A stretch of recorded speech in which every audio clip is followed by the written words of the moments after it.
I've often been asked, how did I start my journey of being a motivational speaker? And today I'd like to share with you how I got my first paid speaking assignment. The year was 2007, November. I came back to India in October, having left my job in the UK and my career in the hospitality industry, with only a vague idea of what I wanted to do. I knew I wanted to be an entrepreneur. I knew I wanted to return back and settle in India. And I also knew that it had something to do with developing others or making the world a better place, or vague on these lines. It wasn't specific. And the message that I want to share with you is this. When you are embarking on a new transformational journey, it will always begin with a vague big picture. And it will only become clear as you take the next step. See, clarity will be achieved by walking forward. You won't get clarity just by sitting there and visualizing it. You will get enough motivation and inspiration to move forward. But every step as you take it, the next steps will appear, and that's how it works. Quite like I was in this resort recently, which had huge long hallways. And in the night they had this power-saving light sensors. So if you would be standing outside your room, you'd probably think the entire hallway is dark. But as you step forward, something interesting happened. The sensor would detect your presence, and the next light would light up. And as you take the next step, the sensor would again detect your presence, and so on and so forth. So, for the paths to be lit was dependent upon whether you had the courage to step forward or not. This was what my situation was like. With this vague idea, this inspiration to make a difference and to embark on a new transformational journey, to reinvent myself, I came back.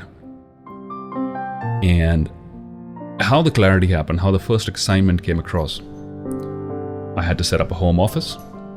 So I was visiting a friend, Jaspal Singh. If you are watching this, thank you so very much for being our first client and for trusting us when we had nothing. No clients, no testimonials, no fancy websites, nothing at all. In my first meeting with my friend Jaspal Singh, who's also an entrepreneur and who had returned back from the US and had set up a small home office, I went just to say hi to him and to see how, the layout of his office and everything. And we had a very casual conversation about what I planned to do next. So he asked me, he said, what are your plans? And I said, look, I've done a few courses in leadership training and NLP and timeline therapy, and I attended a motivational workshops, and I'd like to motivate. And here's the interesting part. Just the moment he heard the word motivation, he said, hold on there. I got a team of like 15 people in my office, a small software development team. They've been pretty low lately. Do you think we could do something for them in terms of a motivational talk or a workshop? And this was when the opportunity presented itself to me. I'm a big believer in some of the teachings of the Sufi Jalaluddin Rumi. And one of his sayings goes something like this. What you are looking for is also looking for you, is also searching for you, is seeking you, and is attracting you. And this is precisely what happened. What I was looking for was my first break. What he was looking for was a motivational workshop for his team, and we met. This rendezvous happened because the universe made it happen. Did I know at that point of time what I'm going to do in a 6-hour long workshop with this team?